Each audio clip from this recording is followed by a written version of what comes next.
Right, so you just said, Rob, that your Manx didn't really start till the following year because of the bad luck that you had in the first year at the Manx. Yeah, so a bit of bad luck and maybe the preparation beforehand with the deal coming on so late, and the weather wasn't great, so we didn't get that many practice laps, and just one thing after another. So for 13, we got. I was going to take I did take my own 600 over, which was one of the. I kind of wish I'd took that in 12 because I was familiar with the bike and I could have kind of just concentrated on the circuit rather than a bike and circuit, all being new. So yeah, we got took that over, and an ER650 which belonged to Brian Scott. He said, just take that, use it, and it was nothing. The bike was nothing fancy. It still had like the standard front forks in. They'd been done by Maxton and a Maxton shock. The engine had like a little bit done to it, but it weren't massive power.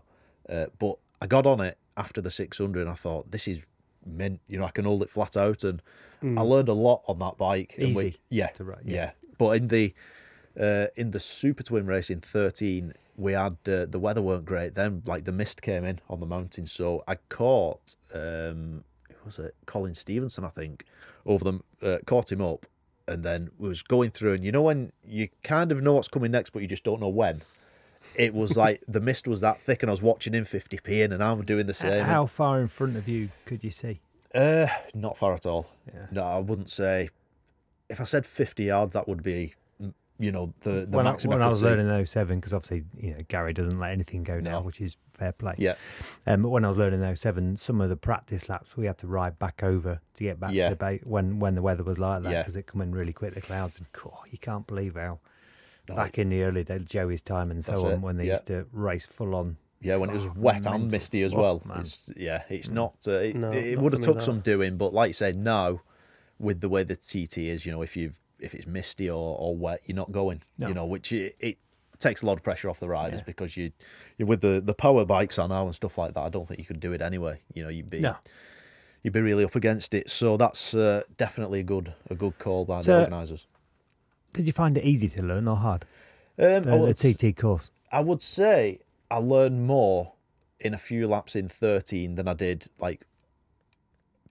more than all the preparation I'd done beforehand and in 2012. Just because I had an idea of where things went, and I picked it up really quick. And in what I would call my first year in 13, I got finished third.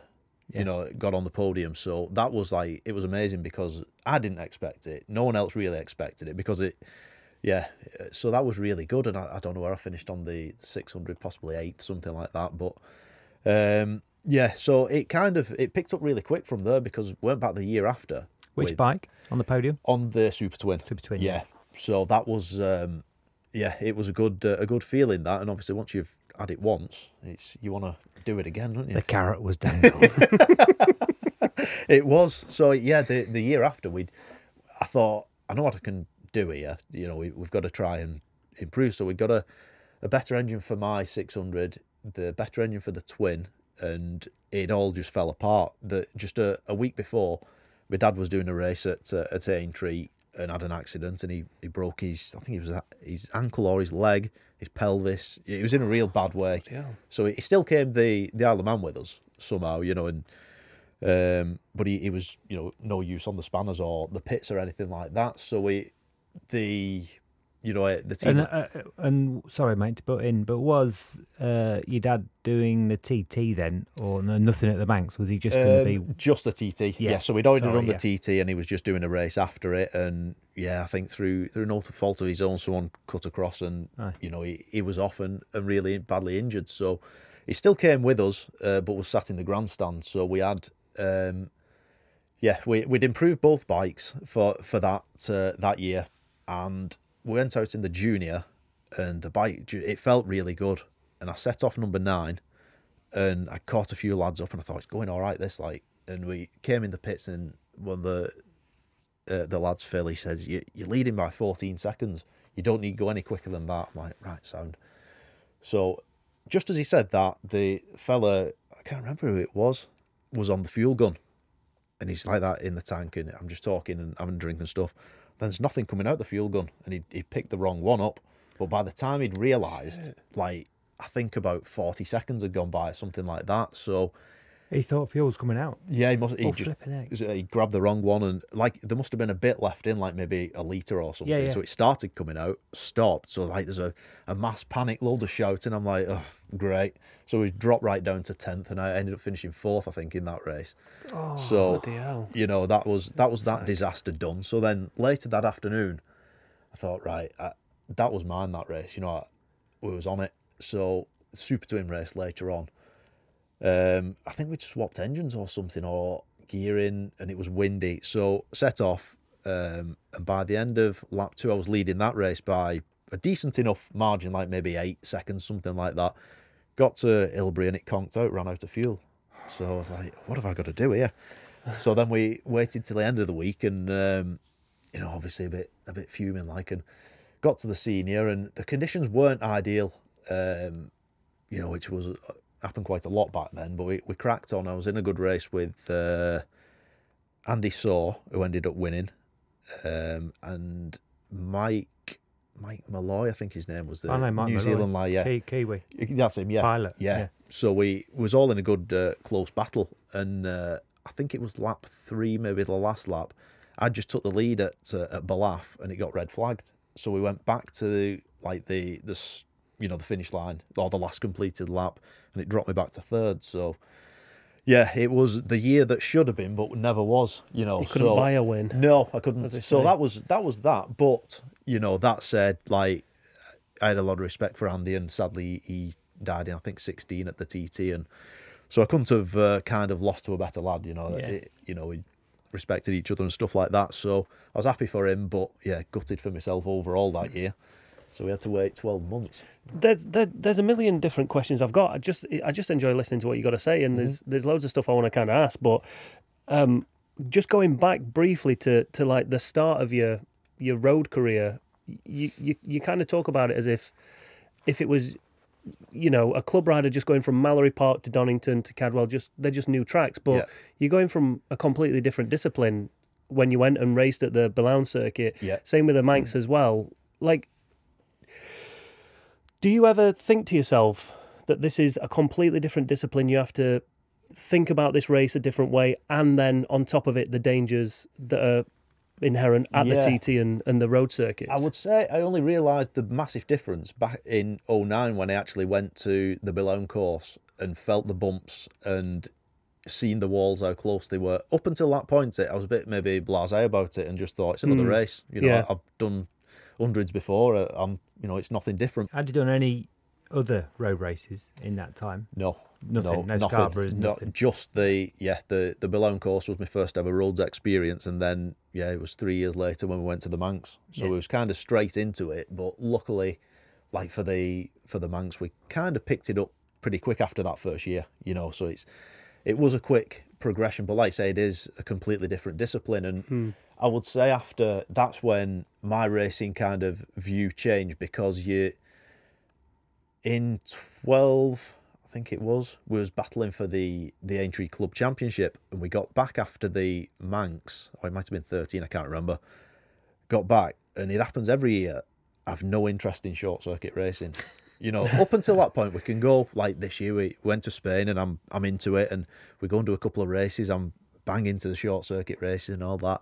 After the TT or Manx it's like someone's released the valve on a compressor, and it's just like deflated me, and I'm just like, this does not interest me. You know, it takes some building back up to. So now, like, we've done a couple of Scarborough since the TT, and now we're building, well, the Southern 100 that unfortunately, you know what happened there, we never got to race there. Now we're building towards the Manx. I'm buzzing for that.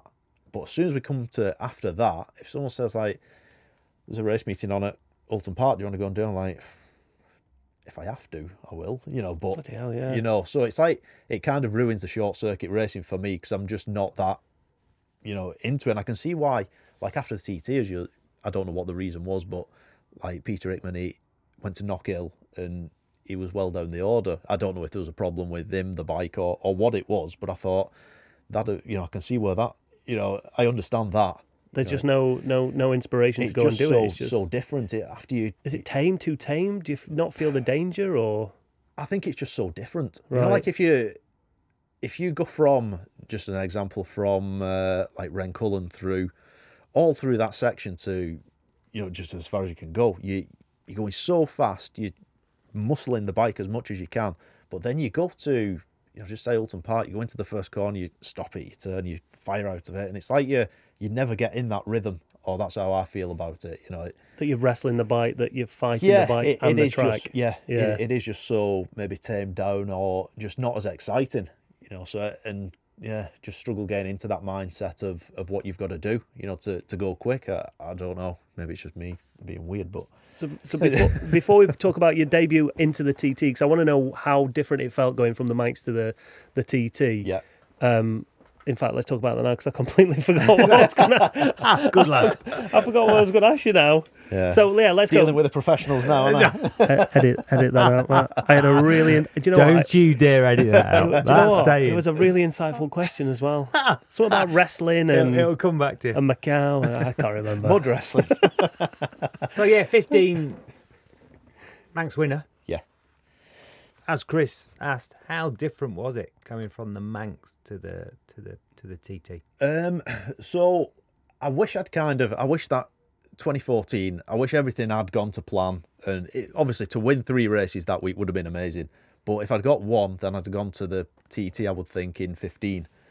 So 15, it was like, it weren't that enjoyable at the Manx, because I thought everyone around me and anyone who knew anything thought, he's starting off at number 1, he can win that race, he's already got it won before I'd set off. And I was like, that's what I thought everyone thought. So I had to kind of get my finger out and win that Super Twin race, you know, which that week it worked out all right, because I had a first, second and third, you know, so it was on the podium every race, and it worked out right. But if it had all gone belly up, then I'd look like a right knob, you know. But yeah, going from that, you kind of, you know, it's been said before, like the Manx, you're a big fish in a small pond.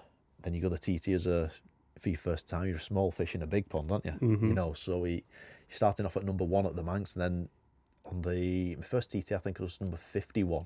Cool. So like, you know, you're like, it's like a complete same circuit, but a complete different event. So it didn't really work out that year at the TT. And a lot of fast lads there as well. Well, yeah, 1 or 2. Yeah.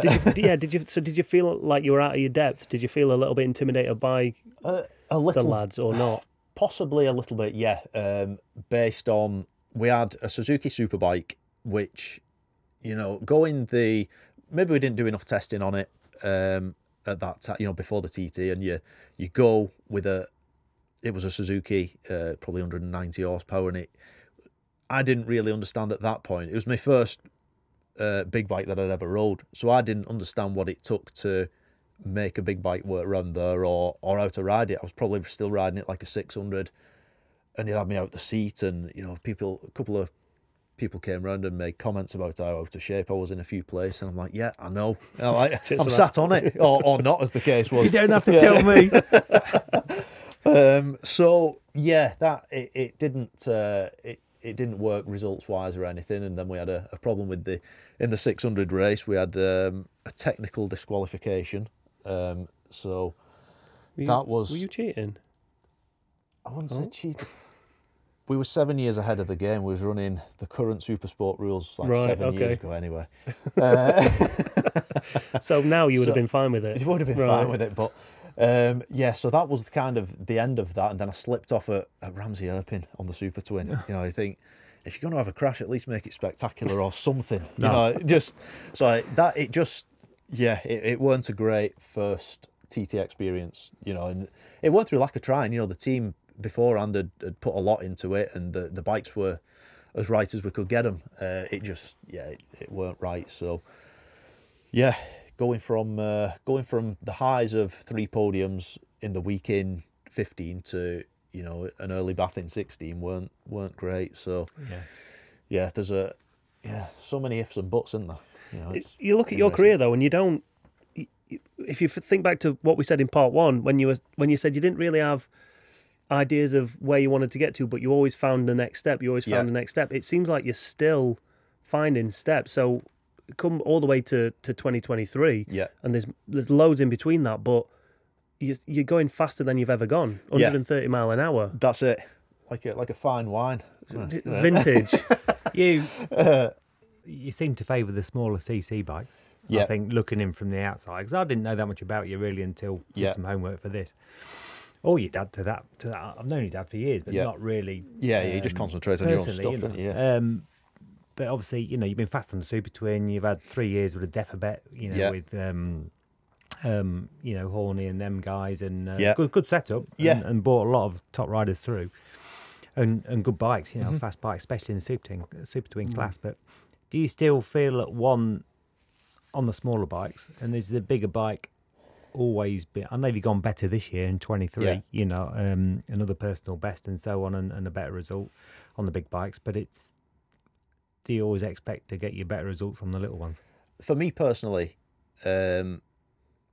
like where I am with my racing days at the minute, I think I want to try and excel a bit more on the big bikes. That's the difficult class. That's the one that stands out. And like the smaller bikes, the Super Twin and things like that. Like this year, the TT, we started off at number 5. Unfortunately, on that bike, which was we've done the best we can with it over winter since we got it. It was supplied by KH Commercials, Kevin and Kate Icky. They came on board and supplied us with the bike. And I think it was the first nice practice or first day, we lost the engine in that.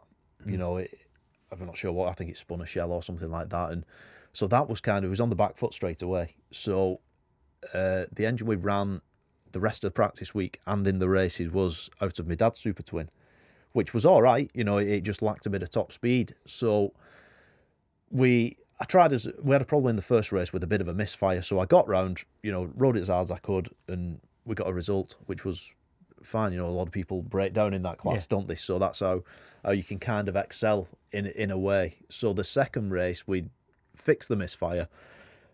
Still lacking a bit of top speed, but I did my personal best, fastest ever lap on a Super Twin, which was good, it being our own bike. And it was like 118-ish when we were still, 8 to 10 mile an hour down on the fast twins, So there's no reason why that couldn't have been pushing towards the podium. I think we finished 5th in the Super Twin race in the second one. So that I really enjoyed the last couple of laps. It's just the bit I kind of struggle with is jumping from bike to bike. Like if you get off a big bike and then onto a Super Twin, if you ride a Super Twin like a big bike, you're going to go slow. If you ride a big bike like a Super Twin, you're going to hurt yourself. So it's like juggling between, isn't it?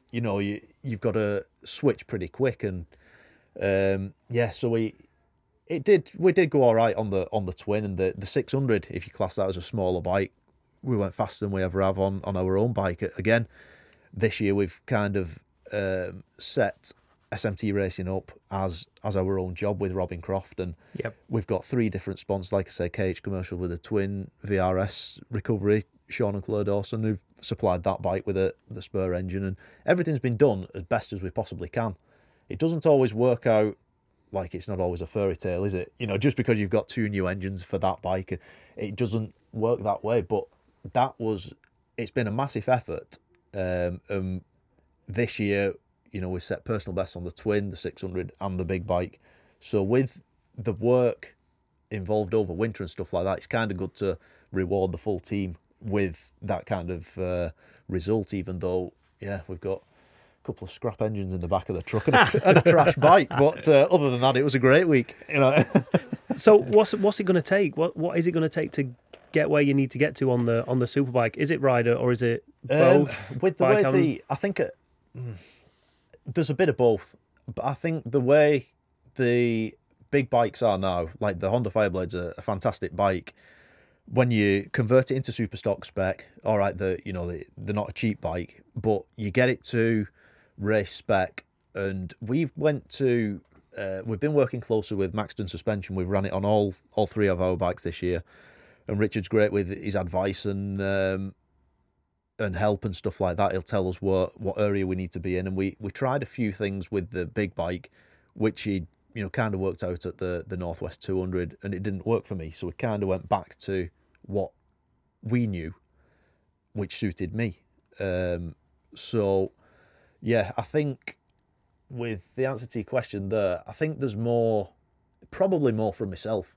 You know, if you put Michael Dunlop on my super stock bike, I think he wouldn't be far off at all with what he's doing on his own super stock bike. You know, like they're within probably a similar horsepower. Yeah. They're all pushing out to, you know, nearly 220 horsepower as a super stock bike. So it's all just down to your setup and riding them hard.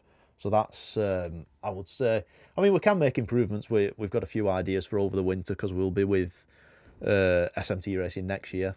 I was going to ask that. Same job again. So I think we'll have pretty much all the same bikes again. So obviously things need discussing and weighing up over winter, and but yeah, everyone this year for the TT and beforehand, even though we've had disasters, we lost an engine on each bike at the TT. So everyone, like, you know, my dad borrowed me his engine, one of Sean's engines for the R6, and Robin got another engine for the Fireblade, which is, you know, going above and beyond what everyone. I always say, like, with racing or whatever you're doing, there's only so many thousands of pounds someone's got, no matter who you are. Yeah. You know, you can't just keep throwing at it, can you? Nope. So it's not a bottomless pit. No, it's not. So yeah, Robin supplied the Fireblade, which was brilliant, and the spurs and things like that, and then said, right, that's that bike sorted, away you go. And then we have problems, and then I smash it up, and then but he's still stepping in and doing more than what he said he would do or could do, you know. So talk us through it. The crash. Yeah, I didn't think he was on about the engine blow up there.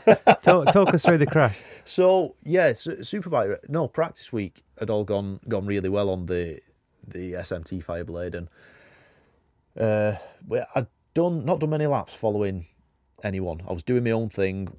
It's a new bike, new setup, and we transferred over to Metzler tyres for 2023, which I was a bit dubious about because previously, well, for a long time we've ran Dunlops and I've got the feel for them, and some people like them, some people don't. But going to the Metzlers, I'd used Pirellis at doing British Superstock and things like that, and I can't say I'm the greatest fan on a short circuit, you know, like just for the movement you get and things. So with that in mind, going the TT, yeah, I was a bit nervous about that, but the feel I got from them was fantastic. You know, I could feel everything the bike's doing, and I'd done, I think the day before the Superbike race, maybe the last qualifying, done like a 29.2, something like that, on my own, just going around and not doing anything ridiculous. And they come back in and said, 29.2 that. I thought, yeah, that was quite easy, that, you know.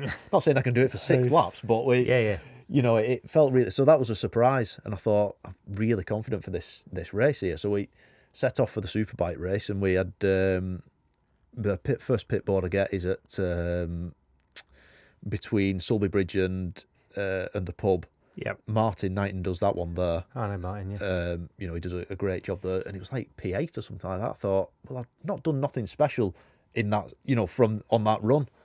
So we'll crack on as we are. And every pit board, I got another one at what's it called? Gooseneck. Yeah. My dad was up there, so, and a few of the other lads. So, and every pit board I was in the top 10. I thought, we're actually doing this. You know, I'm comfortable as we are. Pit stops went well. We've got Greenall Racing on board this for this year. They've been spannering on the bikes, and they've got their own kind of team within our team. You know, the family all come together. They know how they work, and they do the pit stop. You know, we got Matt on the visor, and they got Angus on the fuel, and everyone's got their own job. They just know how it works. Mm-hmm. And in the Super Twin race, yeah, very. So in the Super Twin race, we actually had the fastest pit stop, which we kind of calculated fuel wise, and it just works like clockwork, and it's just down to me to, you know, hit the button and get away smoothly. So I'm just trying to think what your question was. Oh yeah, the crash. So yeah, we got don't avoid it. Yeah, the Greenalls had a pit board over the pit wall. You know, that's like the final one up until Martin again at Ginger Hall. So yeah, lap 6, everything was going well, felt comfortable. and then just came out of Glen Ellen up towards Sarah's Cottage, and as you go left, it's kind of, when you're on it, like it's just one movement, isn't it? You know, from left to right. And whether I just touched the brake on the white line, I didn't think I'd done anything different. Maybe I was on a tighter line or something. I've not actually seen any photographs or video of it, so I've got no guessing. Yeah, but I just touched the brake and down it went as I went in. And I was like, oh, going into the right-hander, into Sarah's, As lucky for me, but not for Robin, the bike hit a telegraph pole and I hit the air fencing. So if it was the other way around, it would have been a different story. But they picked the marshals did a great job, got the bike out of the way and propped it up, and I sat there on a deck chair, well pissed off with myself, and just they're asking questions, marshals and things, making sure I'm all right and stuff. And I looked at the bike and I thought, it actually looks all right. That I think we've got away with that. That was the good side, We got it. Dad's helmet. Yeah, not this time, thank God. But yeah, got it recovered back and got it out of the van. I thought that definitely was the good side, the left. Look at the right, and it was it needed a few bits. So yeah, but like I said, it's what you do then. You either put that bike back in the van and forget about it, or have a chat about it. And like I say, I appreciate everything I get through racing, whether it's sponsors or products or or whatever it is. So I can't say, are we having a new bike or what? So luckily, like, Robin stepped in and Lindsay Hurst and Sean Dawson, all the sponsors and things like that, which all came together and got the bike repaired. So ready for the super stock race on the Tuesday, which was a massive task because it, when things don't look too bad, you strip it down and then there's something behind that and something else. You start it up and then the radiator drips a bit and all that kind of stuff. So it was a massive task for the Greenhalls to rebuild that bike, and a massive task for Robin, Sean, Lindsay, everyone to come together to help funding it. Finance it. Yeah. And it's it's just down to me with a bit of skin off my back and go and ride it again, which after all that, it does take, it was a super stock race and it took me a bit of time to get back on it and try and get back up to that speed, which I didn't. At first, the super stock race was a bit disappointing. Well, both of them really. So luckily we got a twin race and 600 and all that before the senior. So we kind of hit the ground running with the senior. I thought this is it. It's the last race. Let's see what we've got. And yeah, it worked out right. We changed the front tyre to a harder front. Not really changed the setup of the bike, but just making that change to the front, I thought, right, I've lost the front on a softer one. Let's just put a harder one in and see if it feels better. And we'd made use of the warm-up laps, before the race and stuff like that, which was good for myself to get back into it and just test a harder front tyre or whatever we needed to do, So by the senior, we kind of got like a few of the gremlins out the way and stuff like that. I knew the bike was right. It was just down to me to ride it, which I did. Unfortunately, I've always, well, not always, but more often than not, I'm asleep for the first lap, maybe a touch more. So once I get that done, is that something you've got to? I've got to sharpen up. Yes, definitely. Yeah, the only time it's not affecting me was last year at the Manx Grand Prix. I set off in the race and I just went for it from the word go. And if I hadn't done that, I don't think I'd have won the race because of how close it was. I would probably have been 10 seconds behind, if not more. So that's something I definitely need to work on. And I think it goes back to like what we spoke about earlier, like when the nerves and things like that. With me not being nervous on the start line, I don't think I'm G'd up enough. Yeah, that kind of thing. So whether, you see lads at World Championship and stuff like that, they'll get on an exercise bike or whatever, get the heart rate up and all that kind of stuff. Whether that would help, it might be something I need to try and work on, to try and make that first lap more of a, make it mean something. Because if you start your first lap in like P16 or something, it takes some getting back, doesn't it? Massive. Yeah, massive. So we could talk all day, and we still haven't really touched on you heading back to Macau for this year. Yeah. So touch on that before Steve gives you some quick fire questions. Just What's quickly. up, Steve? Just What's quickly. Up? It's been a good year for you. Stop it. Obviously, I know Chris tried to stick a knife in you at the start of the podcast, saying you crashed at the TT. But no, I mean, Scarborough lap record on the Super Twin, under the lap record on the Superbike on the big bike. You've been chipping away personal bests through the TT. It's been a flipping good season. You've already told us you're going to stay with Robin Croft and SMT, but obviously there's one more hurdle for the end of the year, and that's Macau. That's it. We've got that to come through, which I know it's a big event for Robin. He's had massive success there with great riders and stuff like that. So taking a wally like me over there, it's going to take some steering around that Fireblade. But I think I'm comfortable with the track. I enjoy it.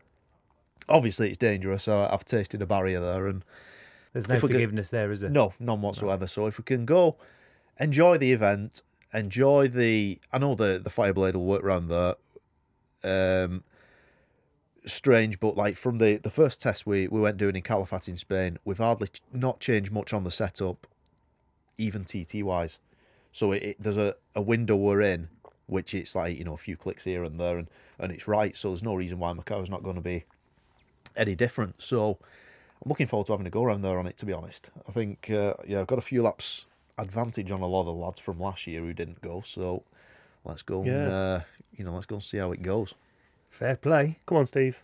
I've got a little surprise for you. Oh, right. We've got some quick fire questions. Well, I have anyway. They're never a quick fire with me. I need some consideration. It's easy. Go on. It's quick fire. It's one or the other. You'll get shouted at if not. No excuses. Right. No nothing. I'm going to ask you 10 different questions. It's one or the other.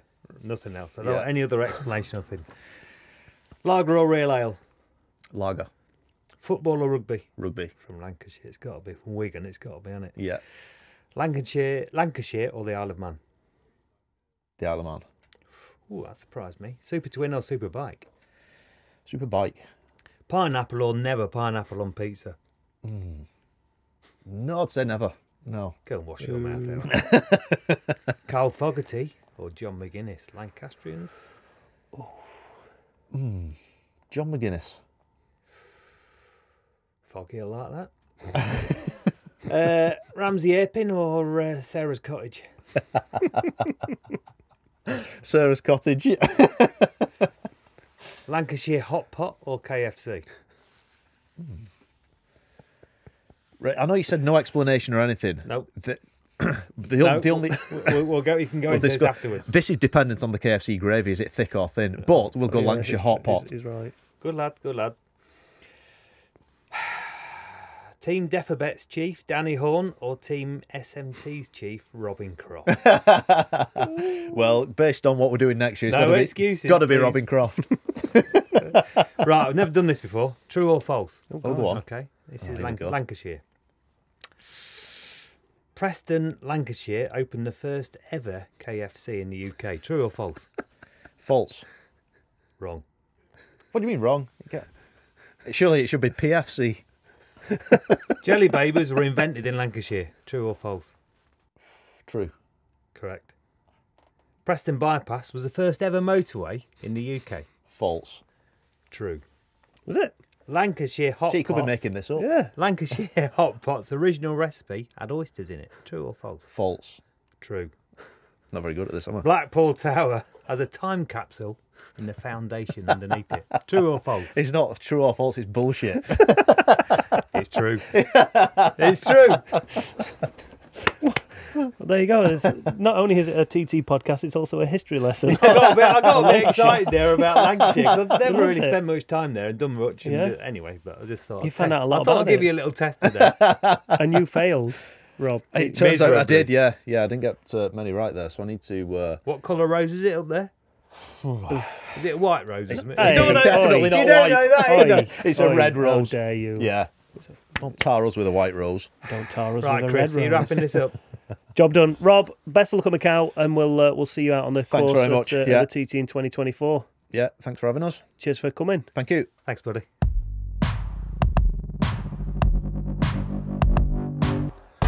Steve, Rob Hodson, Lancashire man through and through, didn't know a thing about it though, did it? True or false? Weren't they all? They were all true. Do you know what? They were. Yeah. Yeah. No. didn't Hey, listen, catch but them. what a family. I know, You yeah. know, he's obviously had highs and lows, as well. But flipping out, that's a tough kind of career or racing career for the whole family. It really is. Yeah, I think he's going to go pretty well next year as well. Looking at what he achieved this year with his 130, I think he had 4 top 10 finishes. So he was on it. Yeah, best ever Superbike result in the senior. Good team, good setup. That nice and relaxed. Robin Croft runs a good setup, and no, he's. I think he'll be well happy and pleased to see him staying there for 24. Well, that's it for another episode of the TT Podcast. We hope you've enjoyed it. In fact, if you have, get your phone out right now. Just go on your Spotify app or your Apple, wherever you listen to your podcast, and give us a rating and a review. Because Steve, he loves to read them. Isn't that right, Steve? Oh yeah. We're going to be back next week with a new episode and a new guest, and that guest is Jenny Tinmouth. Here's a teaser. There's a team called KRP that was racing at the time, and their bikes were the best. They were so fast, and even if I thought I was good around the corners, Steve's going to laugh, but honest to God, they were so much faster. I thought, there's absolutely nothing I can do. And then I thought, I don't know how to do this because it's just too hard. Yeah. But then I think the thought of it being harder makes you more determined. And, spurred you on. Yeah, and I just got even more determined. And I thought because I felt like nobody sort of saw what I was doing. I thought, well, nobody's going to come and help me. You got to do it yourself. I've got to do it myself. If Yeah. I still want to do it, I've got to dig in even harder. So I just dug in even harder. We'll be back next week with more star-studded guests from the world of the TT. Until then, bye for now. Cheers, buddy.